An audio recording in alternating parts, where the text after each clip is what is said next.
नमस्कार, मैं हूं विवेकानंद शर्मा और आप देख रहे हैं the Vivek views. The Vivek views के इस एपिसोड में हम चर्चा करने वाले हैं राजस्थान की राजनीति को लेकर, और राजस्थान की राजनीति में भी खास तौर पर हम चर्चा यह करेंगे कि 2023 में जो विधानसभा के चुनाव होने वाले हैं, उन चुनावों में आखिर सत्ता के लिए मुकाबला किस किस में है।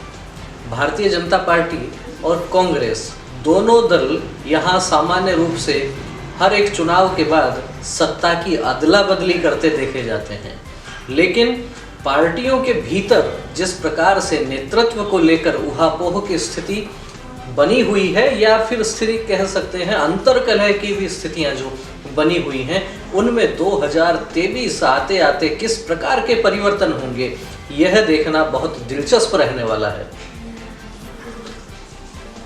इस विषय पर हम चर्चा करें उसके पहले आपसे निवेदन यह करना चाहता हूं कि यदि आपने अभी तक द विवेक व्यूज को सब्सक्राइब नहीं किया है तो सबसे पहले हमारे इस चैनल को सब्सक्राइब कीजिए और साथ ही इस वीडियो को आखिर तक देखिएगा, क्योंकि इसमें राजस्थान की राजनीति में भारतीय जनता पार्टी और कांग्रेस पार्टी के जो मुख्य रूप से जो चेहरे हैं, हम उनको लेकर हम विश्लेषण करने वाले हैं कि किस व्यक्ति की क्या संभावनाएं बनती हैं।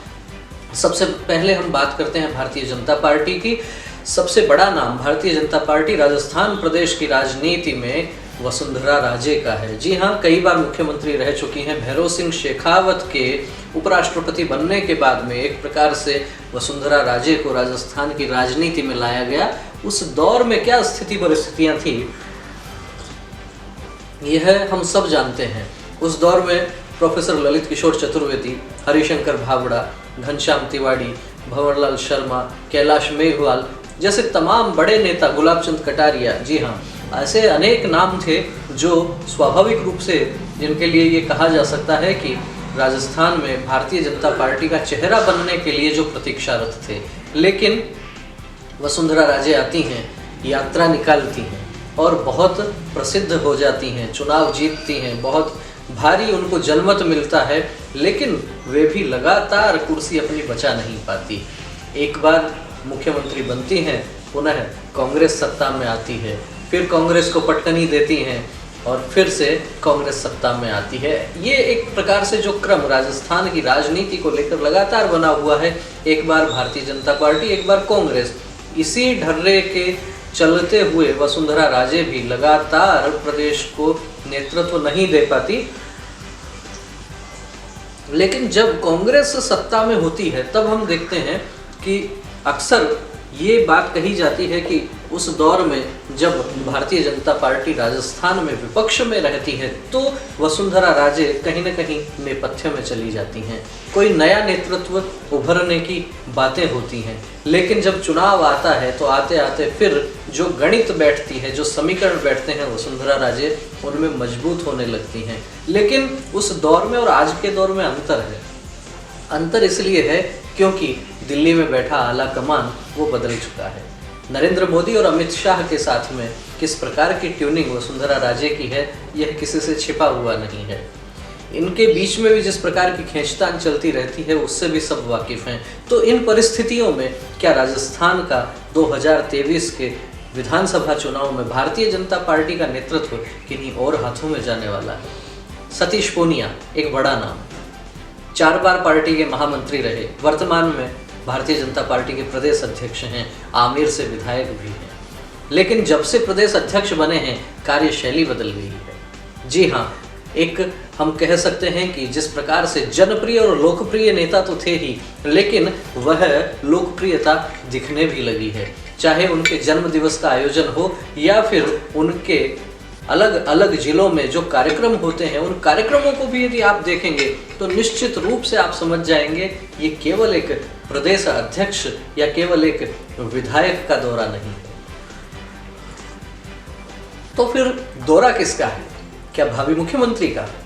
यह तो भविष्य बताएगा। लेकिन सतीश पूनिया बहुत मजबूती से आगे बढ़े हैं, इससे इनकार नहीं किया जा सकता।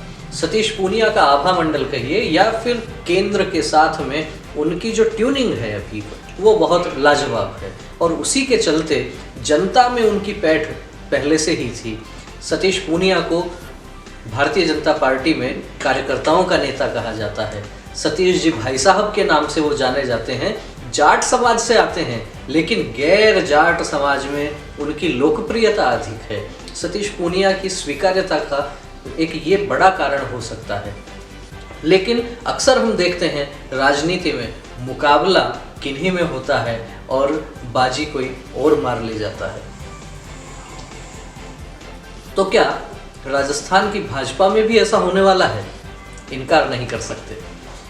विकल्प खुले हैं, लेकिन इन दोनों नामों के अलावा वसुंधरा राजे और सतीश पूनिया, इन दो नामों के अलावा तीसरा नाम जो भारतीय जनता पार्टी में मुख्यमंत्री की रेस में सबसे तेजी से आगे बढ़ता है, वह नाम होता है गजेंद्र सिंह शेखावत। जी हाँ, वही गजेंद्र सिंह शेखावत जो जोधपुर से सांसद हैं, वही गजेंद्र सिंह शेखावत जो केंद्र सरकार में मंत्री हैं, वही गजेंद्र सिंह शेखावत जो नरेंद्र मोदी और अमित शाह के प्रिय हैं, वही गजेंद्र सिंह शेखावत जिन्होंने जोधपुर में अशोक गहलोत को पटखनी दी है। राजपूत समाज से आते हैं। एक समाज को मैसेज दिया जा सकता है और साथ ही प्रदेश अध्यक्ष बनने के लिए भी जिनका नाम बहुत मजबूती से चला था, लेकिन पार्टी के भीतर की जो उहापोह की स्थिति थी और उसमें जब नाम पहले चलने लगा, तो जब विरोध होने लगा, तब जाके कहीं ना कहीं ये कह सकते हैं कि उनके नाम को एक बार विराम दिया गया। लेकिन मोदी 1 में भी वो मंत्री थे, कृषि राज्य मंत्री रहे, और मोदी 2 में उनका कद बढ़ा के कैबिनेट मंत्री उनको बनाया गया। जल शक्ति मंत्रालय का गठन होता है, गजेंद्र सिंह शेखावत उसके मुखिया बनते हैं। संकेत साफ है, मंत्रिमंडल में रिपीट हो रहे हैं, प्रमोशन हो रहा है, यानी मोदी की आंख के तारे हैं, मोदी के लाडले हैं। और मोदी और अमित शाह या कहिए जेपी नड्डा जिस प्रकार से भारतीय जनता पार्टी को चला रहे हैं, उसमें अनेक अलग अलग राज्यों में वो जो अपने प्रतिनिधि बैठा रहे हैं, अपने क्षत्रप जिस प्रकार से स्थापित कर रहे हैं, तो कोई बड़ी बात नहीं है। गजेंद्र सिंह शेखावत भी यहाँ पर इस दौड़ में आ सकते हैं। यदि वसुंधरा राजे और सतीश पूनिया के अतिरिक्त किसी व्यक्ति के नाम की यदि चर्चा होती है, तो मुझे लगता है गजेंद्र सिंह शेखावत एक बड़ा नाम है। राजपूत समाज में एक मैसेज भी जाता है। बात राजेंद्र राठौड़ या गुलाबचंद कटारिया की भी हो सकती है, लेकिन चूंकि गुलाबचंद कटारिया 75 वर्ष की आयु को पार कर चुके हैं और मेवाड़ की राजनीति में पिछले 1.5-2 वर्ष में जिस तरह की उथल पुथल गुलाबचंद कटारिया के नाम को लेकर चल रही है, जिस प्रकार की उथल पुथल मच रही है, इसलिए लगता है कि उम्र के इस पड़ाव में आकर शायद उनका मुख्यमंत्री की रेस में आना बहुत मुश्किल लगता है। राजेंद्र राठौड़ की अपनी गणित हो सकती हैं, लेकिन मोदी, अमित शाह, केंद्र, आलाकमान, इनको लेकर क्या स्थिति परिस्थिति उनकी है, और यदि तुलना गजेंद्र सिंह शेखावत और राजेंद्र राठौड़ की जाती है, तो निश्चित रूप से गजेंद्र सिंह शेखावत का पलड़ा भारी है। तो इस प्रकार से हम समझ सकते हैं कि राजस्थान की राजनीति जिस तरह से करवट बदलती है हर एक चुनाव में, एक बार कांग्रेस सत्ता में आती है, एक बार भाजपा सत्ता में आती है, तो यदि ये टर्म भारतीय जनता पार्टी का सत्ता में आने का है, तो फिर मुख्यमंत्री इन तीनों में से कोई होगा।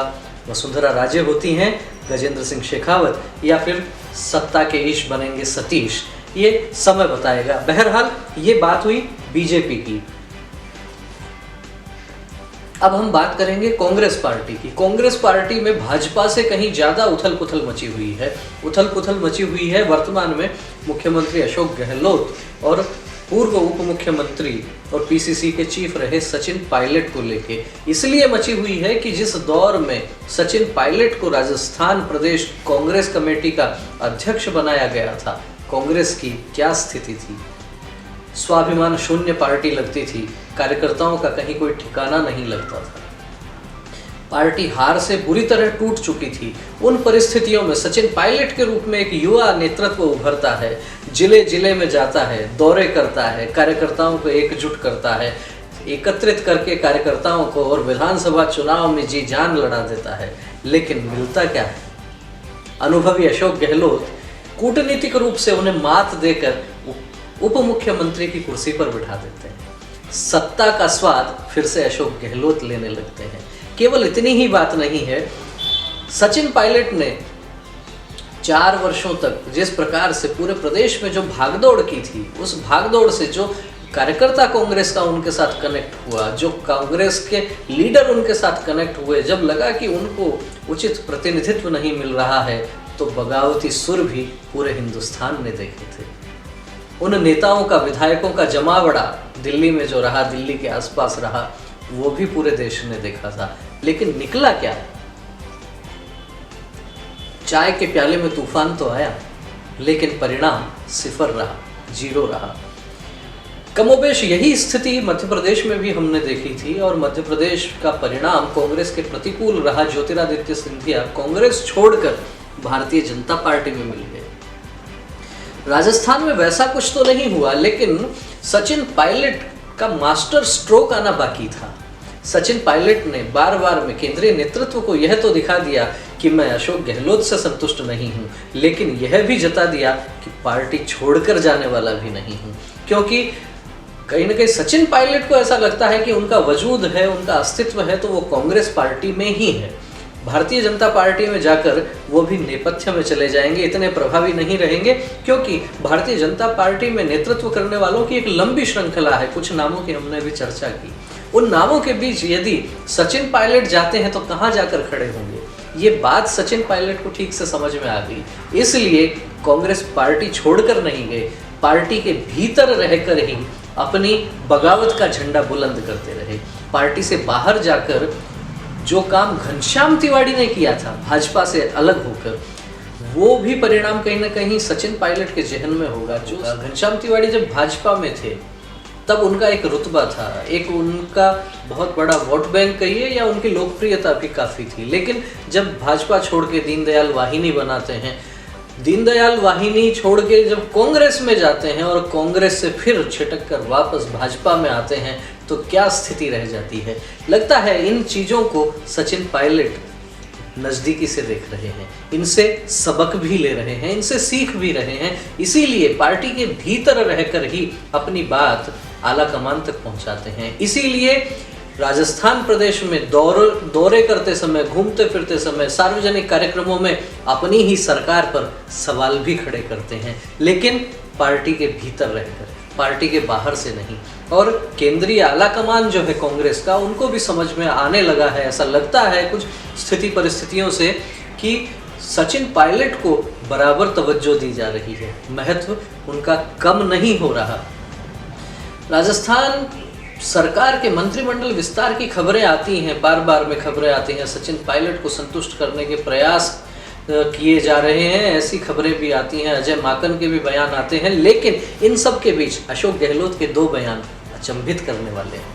पहला बयान, वो कहते हैं मैं 15-20 वर्ष तक कहीं नहीं जाने वाला हूँ, यहीं रहूँगा।